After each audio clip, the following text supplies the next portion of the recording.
This is a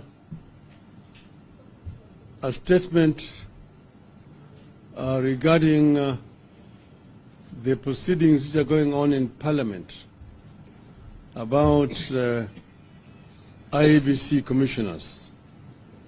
And we are saying that order must stop revenge mission against IEBC commissioners.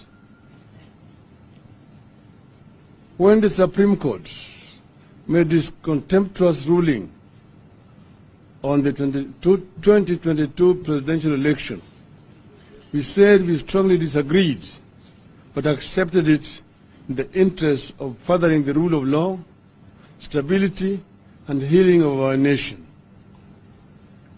Since we made that concession, the Order administration has proceeded on a path of impunity, witch hunt, and revenge.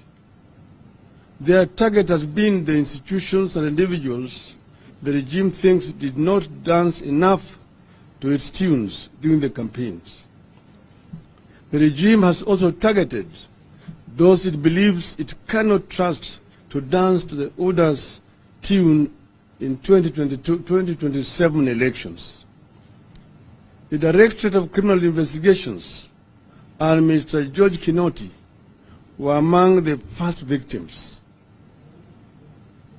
Now, the regime has trained its guns on the 4 IEBC commissioners, that the Deputy Chairperson, Mrs. Juliana Cherera, and Commissioners Francis Madenge, Irene Masit, and Justice Nyangaya, who expressed their reservations over the process that led to the declaration of William Ruto as president. A process whose outcome is predetermined is already underway at the Justice and Legal Affairs Committee of the National Assembly. And as you can see, we have just come from the proceedings of that committee. The 4 commissioners are supposed to appear before this committee, be found guilty, and be made to appear before a tribunal to be set up by Mr. Ruto that will confirm their guilt. They will then be thrown out of the IEBC. This revenge mission of selective injustice is being steamrolled by none other than the Speakers of the National Assembly and the Senate and Mr. William Ruto. This selective injustice against the 4 commissioners takes place despite the existence of other petitions seeking the removal of Wafula Chebukati, Abdi Gulie, and Boya Molu as commissioners of the IEBC. The criminal Ruto stooges at the IEBC are being protected and rewarded, while those who fought for integrity of our elections are being punished.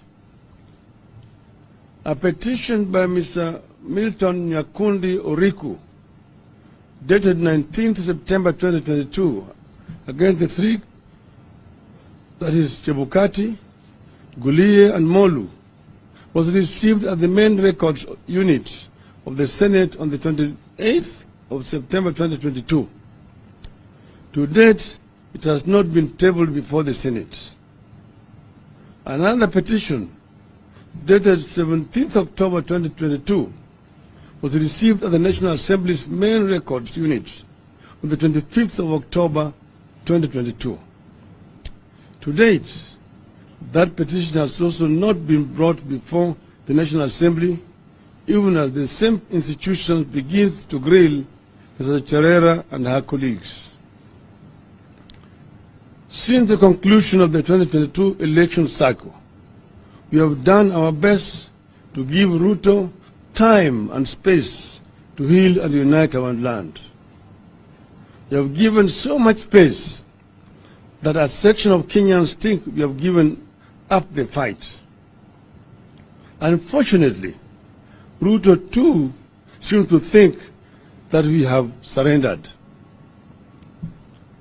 Instead of healing the land, however, all we see is a leadership that is extremely keen to deepen and widen the bitter partisan divide that existed during the campaigns and even open new wounds. As the country faces monumental challenges, the leadership is consumed with the exacting revenge and laying ground for stealing of elections in 2027. That is what the case against Cherera and her team is about. The Musketeers, that is Chebukati, Molu, and Gulie, have sworn not to hand over to Mr. Cherera and her team. That is why there is a rush on the 4 commissioners to ensure Chebukati has no one to hand over to come January. The Ruto administration supports this conspiracy because it wants to pick a set of user-friendly commissioners to complete the capture of IEBC for the 2027 elections. And even the law, the regulation that was agreed upon on how to select a panel that will interview and recommend the new commissioners is also being amended. We are witnessing a swift, steady and dangerous re-emergence of capture of institutions by the executive. The judiciary was the first to willingly give in to Ruto. A struggle is underway at the IEBC, pitting Chebukati and his team who have surrendered to UDA against those who want to ensure integrity of the institution. The capture is now being extended to our 2 houses of parliament. Swiftly, Kenyans are being turned into passive bystanders in the affairs with grave implications for our unity, our stability, and governance as a nation. The Ruto administration is taking us back to the state of affairs last witnessed in the Nyayo regime of the 1980s. This kind of impunity, selective injustice, and capture of institutions will have grave consequences. We are here to sound a warning.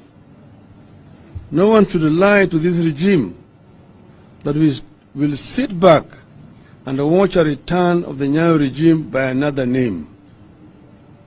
And I want to repeat, we want to warn this regime that we will not sit back and watch a return of the Nyayo regime by another name.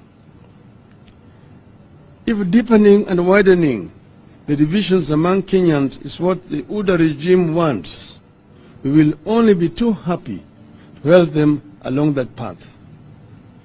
The injustice being inflicted on the IEBC commissioners, if it proceeds as currently conceived, will mark the beginning of a massive pushback against the Ruto and those who think like him by the people of Kenya.